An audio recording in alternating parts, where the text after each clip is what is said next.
One of the great things about exponential functions is that they show up everywhere in the real world. So we're going to go through a couple examples of exponential growth and exponential decay in the real world. So in front of me I have a situation. After a certain medicine is injected, its concentration in the bloodstream changes exponentially over time, as reflected in this chart. At what rate is the concentration changing? So I want to find out at what rate the concentration of the medicine in the blood is decreasing over time. We can tell that this is exponential decay because our y values are decreasing as time goes on. And an important part of this is that we know that this is exponential. We know that this is exponential decay.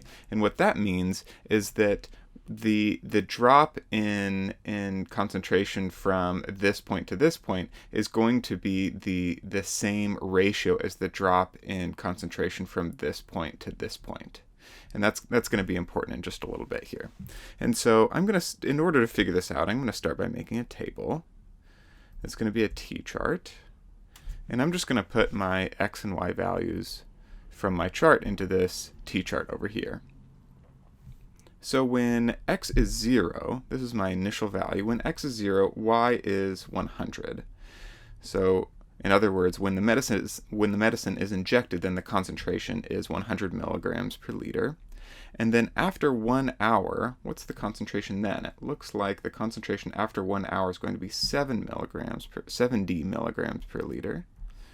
70 milligrams per liter.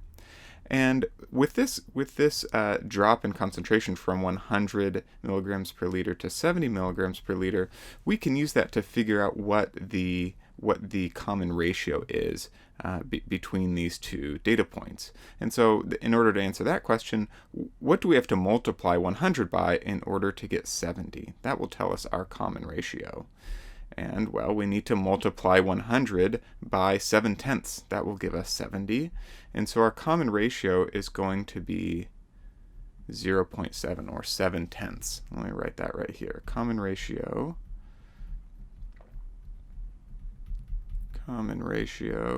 is 0.7. And we also know that our initial value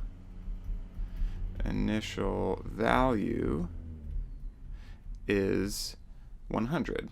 That was the concentration that we started with. And remember, if we have these two pieces of information, we can actually write out the function that describes this graph, and I'll write that over here.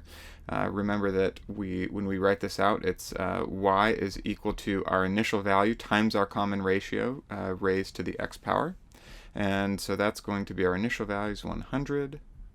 And then we multiply by 7/10. And we raise that to the x power. So that is the function that describes this graph right here. But that's not exactly what they're asking us for. They want to know at what rate is the concentration changing. So at what rate is the concentration decreasing with each step here? And so in order to figure that out, we have to think a little bit about the change from one step to the next here. If we go from 100 to 70, it's true that we can get there by multiplying by 7/10, but we want to think in terms of percentage decrease. What is the percentage that we're decreasing by when we go from 100 to 70? Well, if you think about this in terms of test scores or something like that, you could look at it and just know, well, 100 subtract 70, that's going to be equal to 30. And so we have a 30% decrease between 100 and 70. And so the result of that is that if we were going to write this out in a sentence, we would say that the concentration is decreasing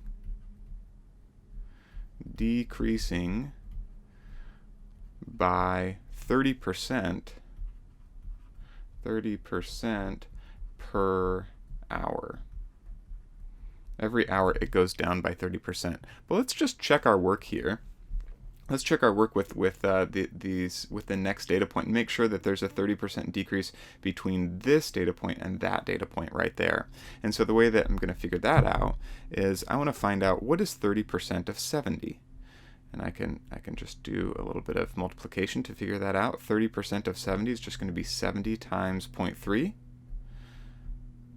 and I multiply this out. 3 times 0 is 0, 3 times 7 is 21, 0 times 0 is 0, 0 times 7 is 0, and then we have, this is done tenths here, and so 21 is 30% of 70, and so I want to find out, if I subtract 21 from 70, what do I get? So 70 subtract 21, that gives me 49. And so that should be the next step in our table here. After 2 hours, we should have 49 because we had 70 before, and then we subtracted 30% of 70, which was 21, to give us 49. And let's just double check on our chart here. It looks like after 2 hours, yeah, that's just below 50. Looks like about 49. And then just to complete this here, I'm going to draw this arrow to show that we're also multiplying by 0.7 because that's our common ratio. So again, the common ratio is 0.7, but 0.7 is a 30% decrease at each step. So it decreases by 30% each step. And let me put a little bit yellow box around here because this is the answer to that question. The concentration is decreasing by 30% each hour. Now let me bring up the next situation that we're going to talk about. Okay, so here's our next situation.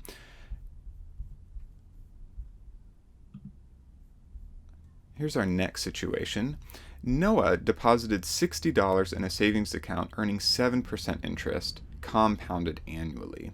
How much will Noah have in 3 years?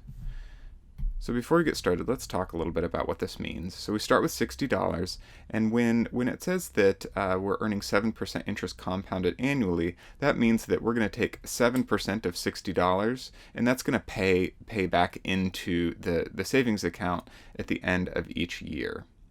And so we want to know, how much will Noah have in 3 years? So as I've done with a lot of these problems, I'm going to start by making a T-chart. And in one column, I'm going to write the year. So this is years from when we've started. And then in the other column, I'm going to have the amount of money. And so it says Noah deposited $60 in a savings account. We're going to say that that was at year 0. That's where we're beginning. And there was $60 in the savings account at year 0. Now we want to find out how much money is in the savings account at year 1. How much was in the savings account at year 1? So in order to figure that out, we're going to start with the principal. Let me draw an arrow because we're going to figure out what goes right here.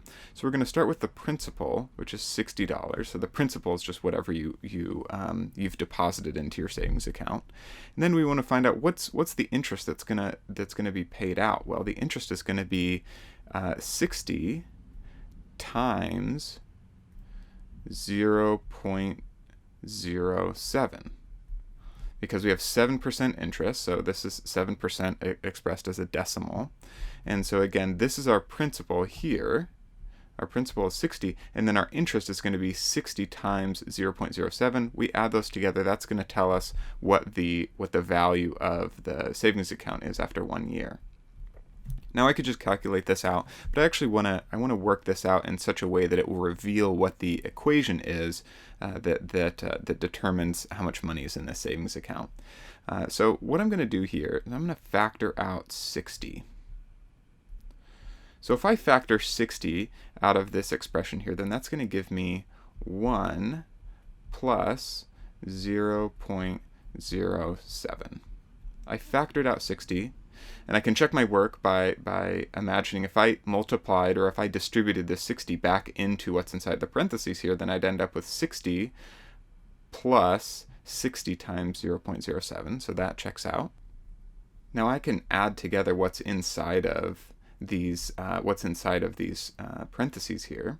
And so that's going to give me, I still have 60 outside the parentheses, but then inside the parentheses I have 1.07. I've just added together 1 and 0.07. And if I multiply those together, then I'm going to get, I'll use a calculator here, then I'm going to get 60 times 1.07. That's going to give me $64.20.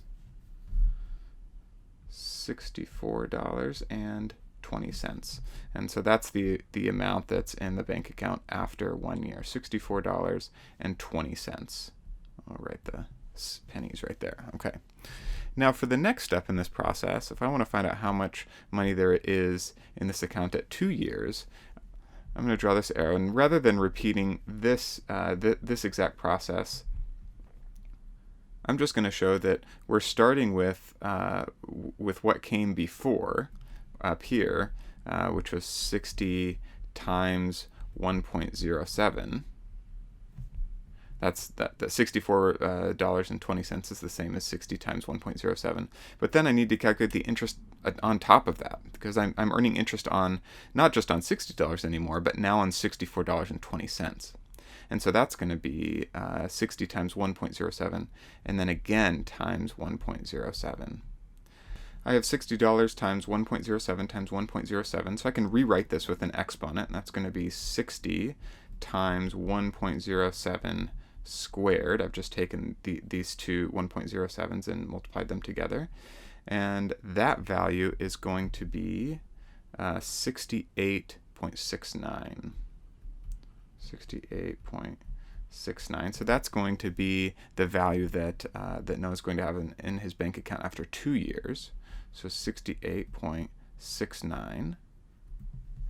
And then to figure out what it is at 3 years, it's going to be the same process, except I'll skip this right here. It's just going to be 60 times 1.07 cubed. 1.07 to the third power, because we're calculating the interest 3 times now, and that's going to be equal to $73.50. And so I can write this out here. Noah will have $73.50 in 3 years. Put a little yellow box around that. Now the problem didn't ask us for this, but we could actually calculate what the value of Noah's bank account is going to be in any number of years, and that would be just by creating a formula where we can substitute in the number of years for x and then get out the actual value of the account. And so you may have guessed at this point, we're just going to take this expression right here, and instead of writing the exponent as to the third power to the second power, we're just going to replace the exponent with x. And so that would just be 60, which was the principal, what we started with, and times 1.07 to the x power. And just to point out here, we have $60, that's our initial value, and then our common ratio was 1.07. And just to reiterate here, we had 7% interest, and remember 7% is the same thing as 0.07, but the common ratio is not 0.07.